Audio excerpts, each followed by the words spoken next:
Hello everyone, welcome to our channel BM coaching class. BM coaching ক্লাসে তোমাদের সকলকে স্বাগত জানাই। দেখো, আজকের ভিডিওতে মোস্ট ইম্পর্ট্যান্ট 40টি প্রশ্ন উত্তর তোমাদের সাথে আলোচনা করব। এই প্রশ্নগুলো আইসিডিএস অর্থাৎ অঙ্গনওয়াড়ি কর্মী এবং সহায়িকা পরীক্ষার জন্য ভীষণভাবে গুরুত্বপূর্ণ, প্রতিটি জেলার জন্যই। ঠিক আছে, তো ভিডিওটি অবশ্যই প্রথম থেকে শেষ পর্যন্ত দেখতে থাকো এবং তোমরা অবশ্যই খাতায় নোটস করে রাখতে পারো। ওকে, আগের ভিডিওগুলো দেখার জন্য ডেসক্রিপশন বক্স ফলো করো, সেখানে ভিডিওগুলোর লিঙ্ক পেয়ে যাবে। এবং আইসিডিএস সংক্রান্ত বিভিন্ন খবর এবং ক্লাসগুলো প্রতিদিন পাওয়ার জন্য অবশ্যই চ্যানেলটি সাবস্ক্রাইব করে রাখবে। তো বেশি কথা না বলে চলো দেখে নিব আজকের ক্লাসের প্রথম প্রশ্নটি কী রয়েছে। তো দেখো, প্রথম প্রশ্নে বলা হয়েছে বিলীয়মান রং তৈরিতে কোনটি ব্যবহৃত হয়। তো অপশানগুলো দেখতে পাচ্ছ। তো সঠিক উত্তরটি হয়ে যাচ্ছে বিলীয়মান রং তৈরিতে যেটি ব্যবহৃত হয় সেটি হলো অ্যামোনিয়াম হাইড্রোক্সাইড। ঠিক আছে, অ্যামোনিয়াম হাইড্রোক্সাইড বিলীয়মান রং তৈরিতে ব্যবহৃত হয়। নেক্সট প্রশ্ন, নিচের কোন প্রাণীর দেহে ফ্লেম কোষ দেখা যায়। ফ্লেম কোষ দেখা যায় কোন প্রাণীর কোষে, ঠিক আছে, বা কোন প্রাণীর দেহে। তো সঠিক উত্তরটি হয়ে যাচ্ছে ফ্লেম কোষ দেখা যায় কৃমির দেহে, কৃমি। ঠিক আছে, কৃমির দেহে কিন্তু ফ্লেম কোষ দেখা যায়। নেক্সট প্রশ্ন, শব্দের প্রাবল্য এর একক কী। শব্দের প্রাবল্য এর একক কী। তো উত্তরটি হয়েছে শব্দের প্রাবল্যের একক হয়ে যাবে ডেসিবেল। ঠিক আছে, পরের প্রশ্ন, টিএমভি কোন গাছের ক্ষতি করে। টিএমভি কোন গাছের ক্ষতি করে। উত্তরটি হয়েছে তামাক গাছের। ঠিক আছে, টিএমভি তামাক গাছের ক্ষতি করে। পরবর্তী প্রশ্ন, নিচের কোনটি ভাইরাস ঘটিত রোগ। উত্তরটি হয়েছে ভাইরাস ঘটিত রোগটি হয়ে যাবে পোলিও রোগটি। ঠিক আছে, পোলিও একটি ভাইরাস ঘটিত রোগ। পরের প্রশ্ন, ক্রেন কোন শ্রেণীর লিভার। তো উত্তরটি হয়ে আছে ক্রেন হয়ে যাবে তৃতীয় শ্রেণীর লিভার। ঠিক আছে, ক্রেন হয়ে যাবে তৃতীয় শ্রেণীর লিভার। নেক্সট প্রশ্ন দেখো, নিচের কোনটি সবচেয়ে হালকা নিষ্ক্রিয় গ্যাস। তো সবচেয়ে হালকা নিষ্ক্রিয় গ্যাসটি হয়ে যাবে হিলিয়াম। ঠিক আছে, হিলিয়াম গ্যাসটি সবচেয়ে হালকা এবং নিষ্ক্রিয়। পরবর্তী প্রশ্ন, 10 নম্বর প্রশ্ন, কোন ভিটামিনের অভাবে স্কারবি রোগ হয়ে থাকে। কোন ভিটামিনের অভাবে স্কারবি রোগটি হয়ে থাকে। উত্তরটি হবে ভিটামিন সি এর অভাবে স্কারবি রোগটি হয়ে থাকে। পরের প্রশ্ন, কোন রোগ প্রতিরোধের জন্য বিসিজি টিকা ব্যবহার করা হয়। উত্তরটি হচ্ছে বিসিজি টিকা ব্যবহার করা হয়ে থাকে যক্ষ্মা রোগের জন্য। ঠিক আছে, যক্ষ্মা রোগের জন্য বিসিজি টিকা ব্যবহার করা হয়ে থাকে। পরের প্রশ্ন, বংশগতি বিজ্ঞানের জনক কাকে বলা হয়। উত্তরটি হয়েছে বংশগতি বিজ্ঞানের জনক বলা হয় মেন্ডেলকে। মেন্ডেলকে বংশগতি বিজ্ঞানের জনক বলা হয়। পরের প্রশ্ন, সবচেয়ে বেশি ভিটামিন সি সমৃদ্ধ ফল কোনটি। অপশানগুলো কী কী রয়েছে, লিচু, পেয়ারা, আনারস নাকি আমলকি। সঠিক উত্তরটি হয়েছে সবচেয়ে বেশি ভিটামিন সি সমৃদ্ধ ফলটি হয়ে যাবে পেয়ারা। ঠিক আছে, পেয়ারাতে বেশি সবচেয়ে সি ভিটামিনটি পাওয়া যায় বা রয়েছে। পরের প্রশ্ন, হাইড্রোলিক প্রেস যন্ত্রের কার্যনীতির সঙ্গে যুক্ত কোনটি। উত্তরটি হয়েছে পাস্কালের সূত্র। পাস্কালের সূত্রটি হাইড্রোলিক প্রেস যন্ত্রের কার্যনীতির সঙ্গে যুক্ত। পরবর্তী প্রশ্ন, নিচের কোনটি ভাইরাস ঘটিত রোগ নয়। তো এদের মধ্যে কোনটি ভাইরাস ঘটিত রোগ নয়। উত্তরটি হয়েছে কলেরা রোগটি।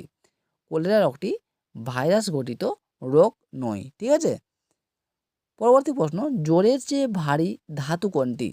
তো জলের চেয়ে ভারী ধাতু হয়ে যাবে আয়োডিন। আয়োডিন হয়ে যাবে জলের থেকে বা জলের চেয়ে ভারী ধাতু। পরবর্তী প্রশ্ন, ভিটামিন সি এর অপর নাম কি। খুবই গুরুত্বপূর্ণ প্রশ্ন এবং এই প্রশ্ন অনেকবারই কিন্তু পরীক্ষায় আসে বা এসে থাকে। ঠিক আছে, তো ভিটামিন সি এর অপর নাম বা ভিটামিন সি এর রাসায়নিক নামটি হয়ে যাবে অ্যাসকর্বিক অ্যাসিড। পরের প্রশ্ন, কার্বলিক অ্যাসিডের রাসায়নিক নামটি কি। তো কার্বলিক অ্যাসিডের রাসায়নিক নামটি হয়ে যাবে ফেনল। কার্বলিক অ্যাসিডের রাসায়নিক নাম কি, ফেনল। পরের প্রশ্ন, বৃক্কের গঠনগত ও কার্যগত একক হলো কোনটি। উত্তরটি হয়েছে বৃক্ষের গঠনগত ও কার্যগত একক হবে নেফ্রন। ঠিক আছে, নেফ্রন হয়ে যাচ্ছে সঠিক উত্তর। নেক্সট প্রশ্ন বলেছে ভিটামিন ই এর অভাবে কোন রোগ হয়ে থাকে? ভিটামিন ই এর অভাবে কোন রোগটি হয়ে থাকে? উত্তরটি হচ্ছে বন্ধ্যাত্ব রোগ। ঠিক আছে, ভিটামিন ই এর অভাবে বন্ধ্যাত্ব রোগটি হয়ে থাকে। পরের প্রশ্ন, নিচের কোনটি অনিয়তকার পদার্থ? উত্তরটি হয়েছে তুত। পরের প্রশ্ন দেখো, ওজোন স্তরের সবচেয়ে বেশি ক্ষতি করে কোনটি? উত্তরটি কী হবে? ওজোন স্তরের সবচেয়ে বেশি ক্ষতি করে সিএফসি অর্থাৎ ক্লোরোফ্লোরোকার্বন। ঠিক আছে, সিএফসি অর্থাৎ ক্লোরোফ্লোরোকার্বন। সিএফসির ফুল ফর্ম কি? ক্লোরোফ্লোরোকার্বন। ঠিক আছে, পরের প্রশ্ন, নিচের কোনটি নিষ্ক্রিয় মৌল নয়? তো নিচের কোনটি নিষ্ক্রিয় মৌল নয়? উত্তরটি হয়েছে ম্যাগনেসিয়াম। ম্যাগনেসিয়াম একটি নিষ্ক্রিয় মৌল নয়। ঠিক আছে, পরবর্তী প্রশ্ন, অণুচক্রিকার গড় আয়ু কতদিন? উত্তরটি হয়েছে অণুচক্রিকার গড় আয়ু হয়ে যাবে মাত্র 3 দিন। ঠিক আছে, অণুচক্রিকার মোট গড় আয়ু হয়ে যাবে মাত্র 3 দিন। পরের প্রশ্ন, একটি ক্রোমোজোমের অপর জিনের অবস্থান বিন্দুকে কি বলে? খুবই গুরুত্বপূর্ণ একটি প্রশ্ন। একটি ক্রোমোজোমের অপর জিনের অবস্থান বিন্দুকে কি বলে? উত্তরটি হয়েছে লোকাস বলে। ঠিক আছে, ক্রোমোজোমের অপর জিনের অবস্থান এই বিন্দুকে বলা হয় লোকাস। পরের প্রশ্ন, এসআই পদ্ধতিতে তাপমাত্রার একক কী? উত্তরটি কী হবে?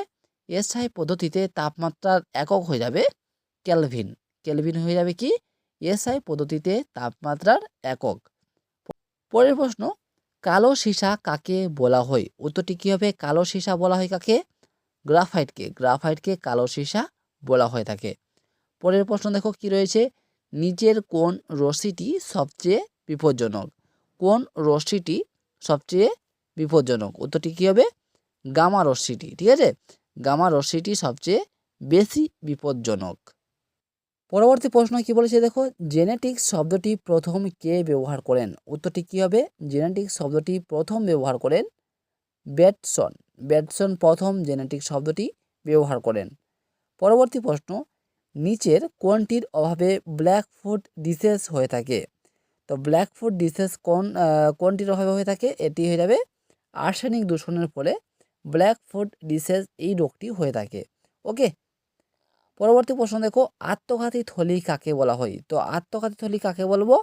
আত্মঘাতী থলি বলবো লাইসোজোমকে। ঠিক আছে, লাইসোজোমকে আত্মঘাতী থলি বলে। পরবর্তী প্রশ্ন, কোন প্রাণীর দেহে ভেনাস হৃৎপিণ্ড থাকে? এর আগের ক্লাসেও আমরা কিন্তু এই প্রশ্নের উত্তরটি করিয়েছি। কি বলেছে? কোন প্রাণীর দেহে ভেনাস হৃৎপিণ্ড থাকে? উত্তরটি কী হবে? মাছের দেহে। প্রাণীটির দেহে মাছের দেহে ভেনাস হৃৎপিণ্ড থাকে। পরবর্তী প্রশ্ন দেখো, শুষ্ক বরফ হলো কোনটি?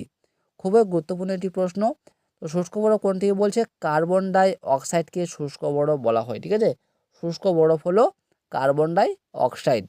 পরবর্তী প্রশ্ন, কুইনাইন খরিত হয় কোন গাছ থেকে? উত্তরটি হয়েছে কুইনাইন খরিত হয় সিনকোনা গাছ থেকে। খুবই গুরুত্বপূর্ণ একটি প্রশ্ন। কুইনাইন খরিত হয় কোথা থেকে? সিনকোনা গাছ থেকে। পরবর্তী প্রশ্ন, নিচের কোনটি ড্রাই ক্লিনিং করতে ব্যবহৃত হয়? ড্রাই ক্লিনিং করতে কোনটি ব্যবহার করা হয়? উত্তরটি হয়েছে কেরোসিন তেল। কেরোসিন তেল ড্রাই ক্লিনিং করতে ব্যবহার করা হয়ে থাকে। পরবর্তী প্রশ্ন, কোন প্রাণীর দেহে বৃহত্তম আরবিসি পাওয়া যায়? উত্তরটি হয়েছে জলহস্তির দেহে। পরবর্তী প্রশ্ন দেখো কি বলেছে, পৃথিবীতে মোট কত প্রকার প্রোটিন অ্যামাইনো পাওয়া যায়? উত্তরটি হয়েছে পৃথিবীতে মোট 20টি বা 20 প্রকার বা 20 ধরনের প্রোটিন অ্যামাইনো পাওয়া যায়। পরবর্তী প্রশ্ন দেখো, আজকে সর্বশেষ প্রশ্ন 40তম প্রশ্ন, হাইড্রোজেনের সঙ্গে কোন গ্যাসের বিক্রিয়ায় অ্যামোনিয়া গ্যাস উৎপন্ন হয়? উত্তরটি কী হবে?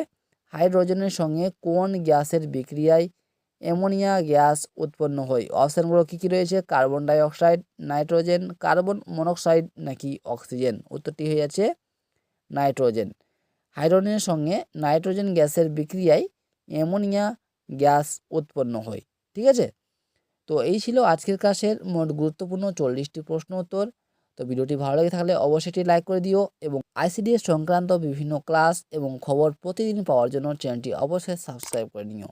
তো আজ এই পর্যন্তই, দেখা হচ্ছে পরবর্তী ভিডিওতে। ধন্যবাদ।